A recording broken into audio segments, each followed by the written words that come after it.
Hello, everyone. This is Faye, of course, and I sell Medicare plans. This is a Medicare 101 presentation.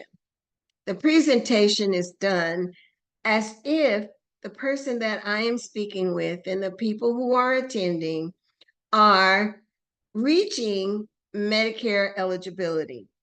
So this is the presentation that I would normally give to someone who doesn't know anything about Medicare. So to start out, the first part we are going to talk about is Original Medicare.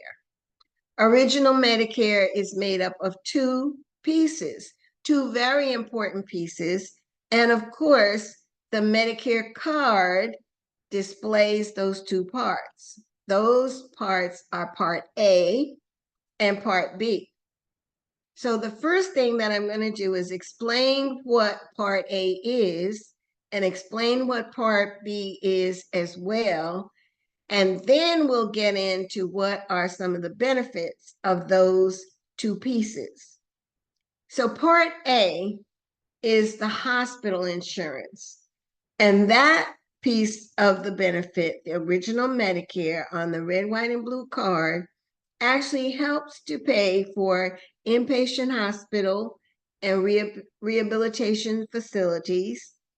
It also includes the x-rays, surgeries, and radiation treatment while inpatient hospital.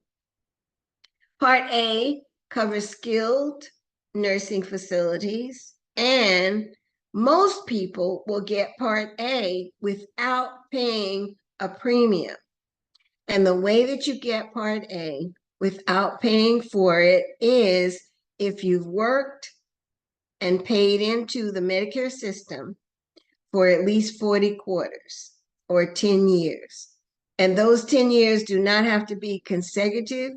It could be 2 years here and you were off a year and then you worked another year. As long as you have 40 quarters in which you've worked and paid into the Medicare system, those are the payroll taxes that come out of your check when you're working, then you are eligible for Part A when you first become age 65.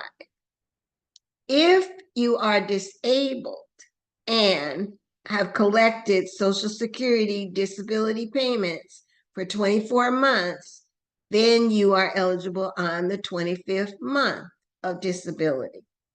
The other instances for eligibility for Part A and B would be if you have Lou Gehrig's disease or end-stage renal disease, and those eligibility periods are different. But for most people, you're going to become eligible the first of the month in which your 65th birthday occurs. Unless, of course, and let me just tell you, insurance is one of those things where there's always an exception. So unless, of course, your birthday is the first of the month, then your Medicare coverage is effective the first of the previous month. So example, if your birth month is February 1st, then your Medicare eligibility date is going to be January 1st. But if your birth date is any other day in the month of February, then your eligibility date is February 1st. So Part A, hospital inpatient services, skilled nursing, home health care, and those are all services and benefits of Part A, and you don't pay a premium if you paid into the system for 40 quarters. Part B, original Medicare Part B, B for boy, is the medical insurance. And the medical insurance covers all of your outpatient hospital services and home health care as well. Part B also includes ambulance services, doctor's office visits, lab works, x-rays, and preventive services. There's a whole laundry list of preventive services that are approved and by Medicare, and those all come under the Part B benefit. Now, Part B, unlike Part A, does have a monthly premium, and that monthly premium is determined by Medicare every year. It's not determined by me. It's not set by the insurance company. It is set by Medicare. Medicare tells us every year around November what that Medicare premium is going to be for the next year. So everyone has the Part B premium, but not everyone may pay the Part B premium. Most people will pay the Part B premium, and you will pay it either through having it deducted from your Social Security check if you're receiving Social Security benefits. And then if you're not receiving Social Security benefits, you'll get a bill, and you'll be billed quarterly for the monthly premium for Part B. The monthly premium for Part B currently is $174.70. So that amount you will be paying, or depending on income, then your state may help to pay that for you, and that's called a Medicare Savings Program. I don't want to give you too much information, but I want you to know that the Part B does have a premium so that you will be ready and expected that you are going to pay something for original Medicare. Now, most people say when they get Medicare, I'm going to have health insurance and I don't have to worry anymore now that I have Medicare. And they look forward to having Medicare, and I'm sure that you do as well. However, Medicare helps with the things that I've listed for you. Medicare helps to pay those expenses under Part A. Medicare helps to pay those expenses under Part B. If you have nothing else except that original card, original Medicare, the red, white, and blue card, then you will have some out-of-pocket costs that are going to come to you.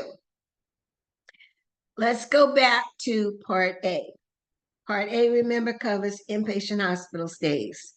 So when you are admitted to the hospital, a full service hospital, and you stay overnight, it's an admission, there is a deductible under Part A. It's $1,632 this year, and that's up $32 from last year. So again, these are all numbers that are set by Medicare. We don't control them. They go up, it seems, every year. This year it's $1,632 for that deductible. And then as long as you're in the hospital after that deductible, those first 60 days of your hospital inpatient stay, that's it. It's going to cover everything for you that Medicare allows and approves while you're in the hospital those first 60 days.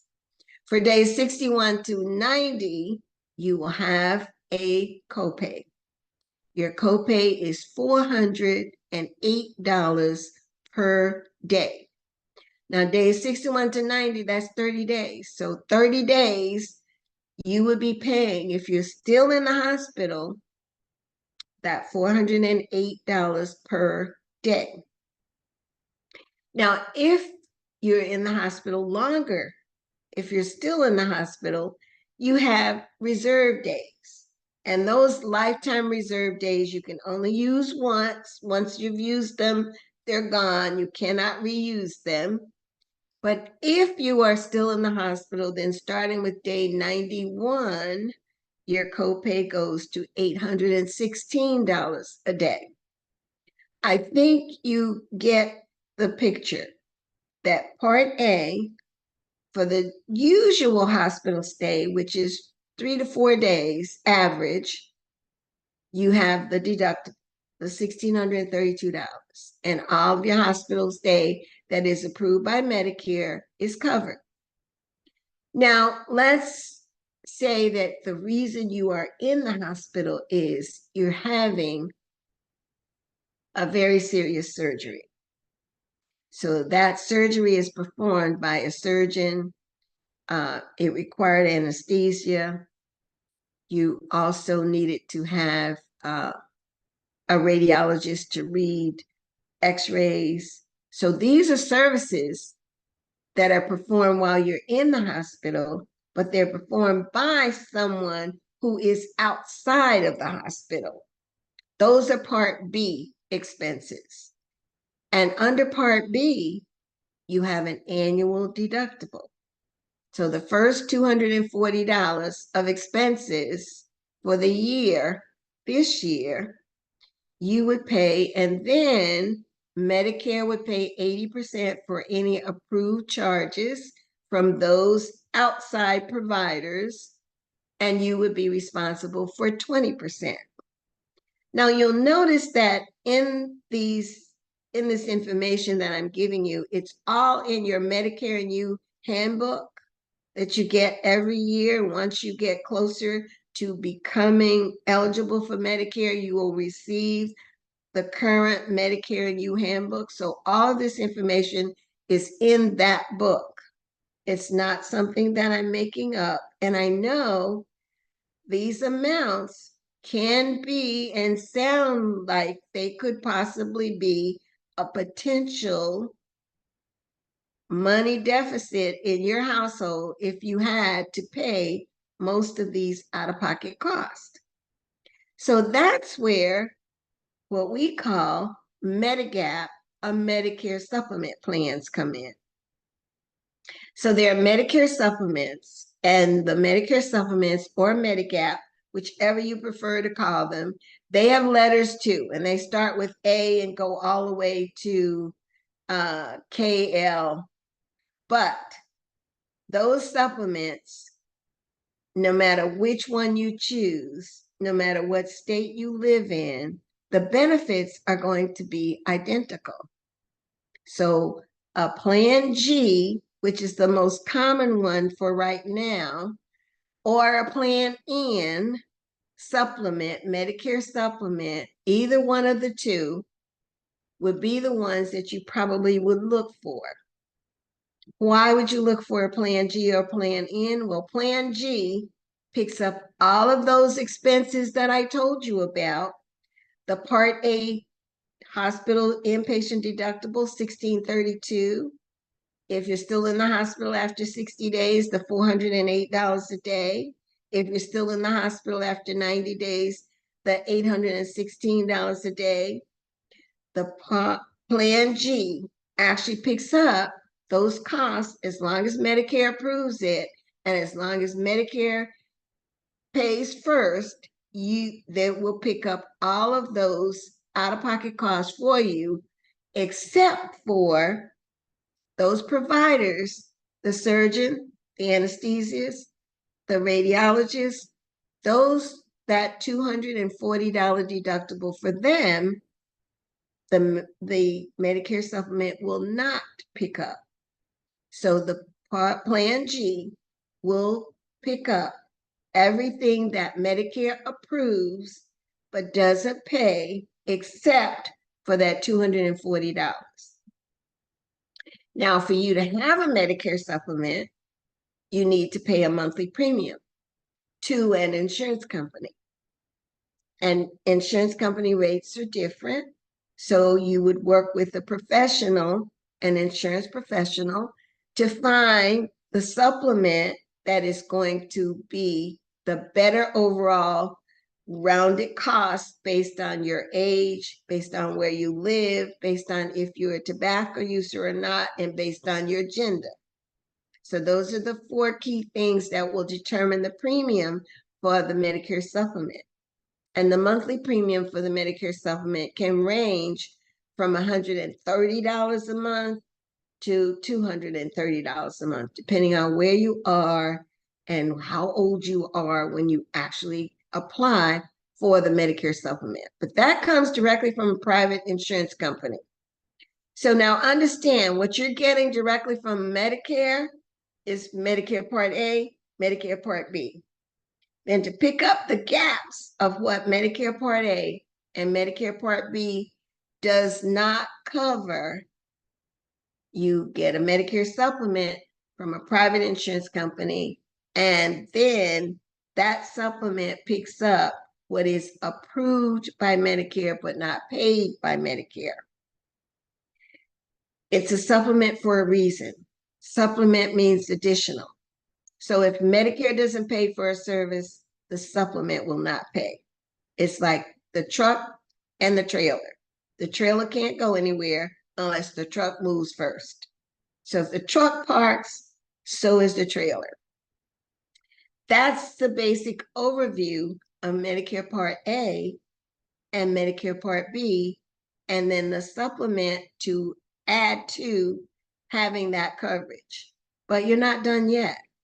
There's one other piece. If you decide that you're going to use original Medicare for your coverage, then you actually should have 3 plans and 3 different cards, because you're going to be getting hospital and medical coverage from original Medicare. Your supplement is going to be working along with that. That's your medical coverage. And then your third piece is your Part D. D for David, D for dog. That's your Part D standalone prescription drug plan. So that's where you would get the prescription drugs. Now, prescription drug benefits are also based on where you live, and those are Medicare Advantage plans. So only certain people who have been certified can actually offer you a prescription drug plan. So the prescription drug plan now, together with your Medicare supplement and your original Part A and Part B, you have a comprehensive package of benefits. The advantages of using that option for your benefits is any provider that accepts Medicare on the medical side, you can use. You don't have to worry about a network. You don't have to worry about where the provider is located. You're not confined to any particular geographical area, because Medicare is nationwide. Medicare doesn't cover you outside of the United States except for a couple of instances, but it's all over the United States. So that's the advantage of using original Medicare, a supplement, and a Part D prescription drug plan. And you have comprehensive coverage. Now, the other animal that's in all of this animal cracker, animal soup benefits program for Medicare is Part C. Part C is choice, and that's your Medicare Advantage plan. That is the plan that can combine the benefits of Medicare Part A, the benefits of Medicare Part B, and the benefits of Part D, the prescription drug, all into one plan, one card, and you may not have a monthly premium at all. So that depends on the area where you are and the type plan that you choose. But it is possible that you have no monthly premium with the Medicare Part C. Now, if you're choosing a Medicare Advantage plan, for most intents and purposes, you have 3 types: the HMO, the PPO, and the private fee-for-service. So your insurance professional will talk to you and ask you questions like, what kind of benefit plan are you coming from now? What did you like about it? What did you not like about it? Who's your doctor? What are your prescriptions? Those are the questions that they're going to ask you in order to determine if you should be looking at the HMO, the PPO, or the private fee-for-service.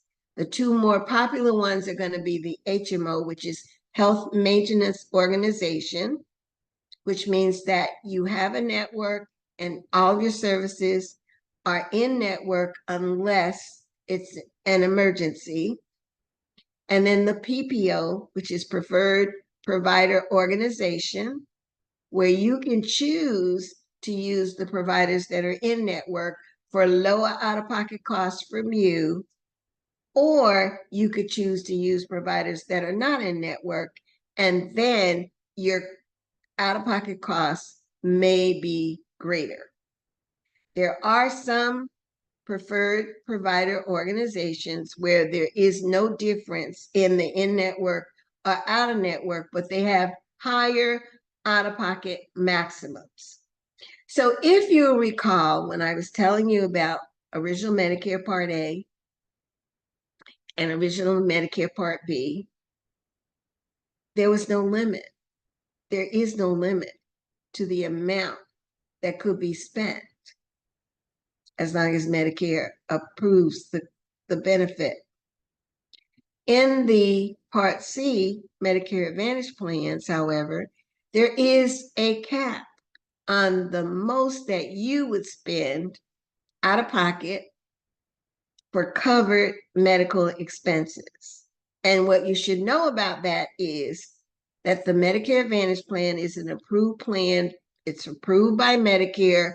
The insurance company cannot offer it unless it's approved, and they're set for different areas. And if it's an approved plan in your area, then you could choose to go that way. You have one plan, may be zero premium or a lower premium than what you would have if you were purchasing the Medicare supplement, which has a premium, and the Part D standalone, which has a premium. So what it all boils down to in reality is you have two choices.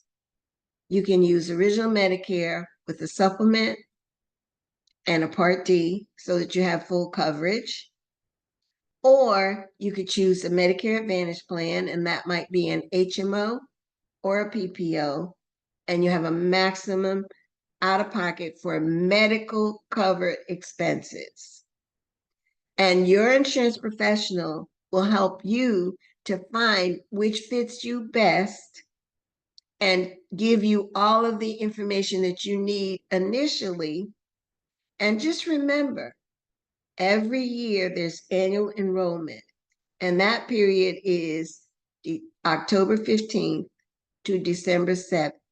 And during that time, everyone who has Medicare has an option to look at what's available and change whatever program they have. There are some other enrollment periods that you might use during the year, but it would only apply to you specifically, where annual enrollment applies to every Medicare beneficiary. So you don't need to think that if you choose one thing initially, that this is something that you must live with for the rest of your life, because you don't. You have that opportunity to sit down, take the time, look at it. And nowadays, because health insurance has become so important to everyone, nowadays is the time that you really do want to take the time to go through what's out there, what works for you, what plan covers your prescriptions, which plan covers your doctors, so that you know what you can have and what you can't have. This is the time of year from October 15th to December 7th, when if you have not looked at your plan at all during the year, definitely take a moment and look at the plan that you have. I am now open for any questions. If anyone here has any questions.